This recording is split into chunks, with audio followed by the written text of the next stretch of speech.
We have multiple Red Sox updates as today the Red Sox had their end-of-season press conference with Sam Kennedy, Craig Breslow, and Alex Cora and addressed a bunch of different things, and there are some moves coming this offseason for the Boston Red Sox. We'll get you all you need to know from that press conference right here on Red Sox Digest. Welcome, everybody. I'm Jace Andrews. I appreciate you tuning in to today's show. We appreciate you hanging with us all season long. I want to say thank you for all the support. Took a couple days off to kind of mourn the loss of the 2025 Boston Red Sox season, especially to the Yankees, but we're back. We're better than ever. We're going to have off-season coverage all winter long, all fall long, into the spring, and of course, spring training. So, with that being said, this is where we tell you, if you are not subscribed, I'd really recommend you do it now. 71.1% of you watch these videos, you're not subscribed just yet, and that's okay, but today is the day, my friend, because coverage across media landscapes are going to go down to the Boston Red Sox, but it's not going to go down right here on Red Sox Digest. We're going to get you everything you need to know from the end of the season to the first spring training game and on. So if you want all the latest, I recommend you hit that subscribe button and hang out with us here. Today, the Red Sox had their end-of-season press conference where Sam Kennedy, Craig Breslow, and Alex Cora all addressed the media. The media were able to ask questions, and of course, this is a time where we get to kind of see, are the Red Sox going to be complacent, or do they understand this was a good season and they want to build off it now? Well, that's exactly what we're going to talk about in today's show. We're going to go to tweets from Boston Sports Gordo. He had kind of a synopsis from this one to this one to this one. So just to keep everything kind of smooth and simple, we're going to talk about the points that he thought were most interesting, and I kind of agree that they're the most interesting points.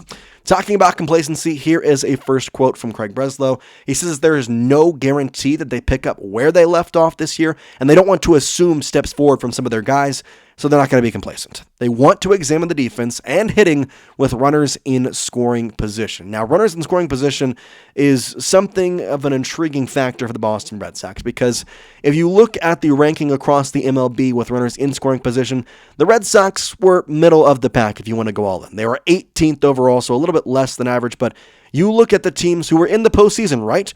Toronto. Well, they're number one. Milwaukee, they're number two. The Los Angeles Dodgers, they're number three. Chicago, they're number five. Even the Rays and the Mets who didn't make it, the Cincinnati Reds were ahead. The Philadelphia Phillies, New York Yankees. I mean, every team that is left is legit in front of you. Detroit's there. You were the playoff team that made it with the bad runners in scoring position stat. He also mentioned the errors. The errors are not good. In fact, the Boston Red Sox once again led the league in errors. Good job, guys. We thought Trevor Story would come back and fix all that, and guess what? Did not help. Did not work. Did not help at all.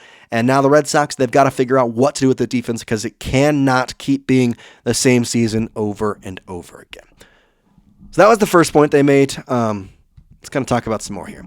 Gordo continues on with this one, saying Craig Breslow says that other teams that are still alive right now, they hit the ball out of the ballpark more than the Red Sox do, and that is how teams score in the postseason.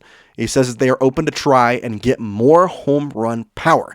I like this quote a lot for a couple of different reasons. We're going to talk trades, we're going to talk signings. That's all going to be something we're going to cover this postseason. But the fact that he is actually immediately coming out and saying, we need to get this, is a good sign for me. And I know Craig Breslow cares, and I know that I'm not saying he doesn't care, but he just follows a book so much, and I'm hoping this offseason we can see him throw the book out the door sometimes and go get somebody who is going to help this team. If he's going to be a power bat but strike out a lot, who cares? Like we need somebody like that in a way. So kind of an intriguing factor of all of that, but we'll kind of talk about that as we go through on with the show. Speaking of home runs, though, you got to talk about this potential stat right here. The Boston Red Sox had 186 home runs throughout their 162-game season. This was all regular season, of course. So they were exactly middle of the pack on that order. And once again, teams who were in the postseason still, Dodgers, Yankees, Mariners, well, they're all up top. Cubs, Tigers, Blue Jays, they're all above you. Even the Blue Jays, who only ended up having 191, they're still ahead of you. And so in this light, you need more home run pop. You really do. I think it's hard for me. I'm 23 years old. I grew up with the teams with David Ortiz. I grew up the teams Manny Ramirez when I was a young kid. I mean, we've always had home run power. You want to talk about Hanley Ramirez? You want to talk about JD Martinez? We've had home run pop. And I look at this team. I cannot tell you a single guy who's like, oh man, I'm watching every single pitch because it could be a home run. We don't have that. We don't. We don't have a guy like that.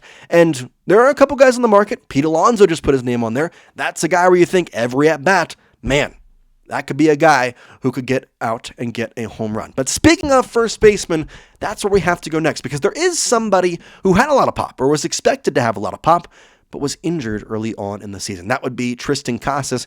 Craig Breslow made some comments on him, saying that he would not commit to Casas being the first baseman in 2026, nor would he say that he would certainly look elsewhere. He says Casas has missed a significant amount of time, but they also have seen what he is capable of. If you follow the Boston Red Sox at this point for over a year, you know that Craig Breslow and Triston Casas, they don't mold. That's not a thing that mold. It has been time and time again where Craig Breslow has basically trumped the fact that Casas is the Red Sox first baseman. He tried to trade him all season last year for the Seattle Mariners to get an extra pitcher. Didn't work. Casas is here. He got injured right as I would think he's hopefully getting hot, but we don't truly know. And so with that being said, do you want Casas as your first baseman for the 2026 Boston Red Sox? That's the question we examine. Here's his stats from this year. Obviously, did not play that much. He'll go into, age 26 in this upcoming season. 99 at-bats, 18 hits, 11 walks, an on-base percentage of .277, not great at all. 11 RBI, though, and 3 home runs. He was starting to get his pop back at the very end of his season before he was abruptly taken out by an injury running down the line to first base. I think there's a lot of positive with Triston Casas. I think there's also a lot of negative with Triston Casas. He's not the most sound defensive first baseman. He has hot and cold streaks. He can be very powerful, but he can also strike out and look miserable at the plate. He's a guy that you trust in a lot of ways, but also somebody that you don't know what to expect because of the injury. So I kind of agree with Craig Breslow at this point. Do I want Triston Casas to get a shot? Do I believe in him wholeheartedly? Yes. Yes, I do. Do I sit here and say, you know what? I want him for sure to be my first baseman in 2026? No, I don't. I really don't.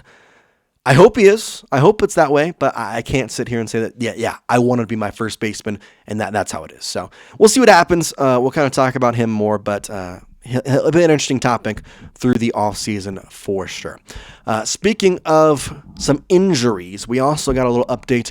Carlos Narvaez apparently will have some surgery to clean up his meniscus this week. Craig Breslow said they expect him to be ready for spring training.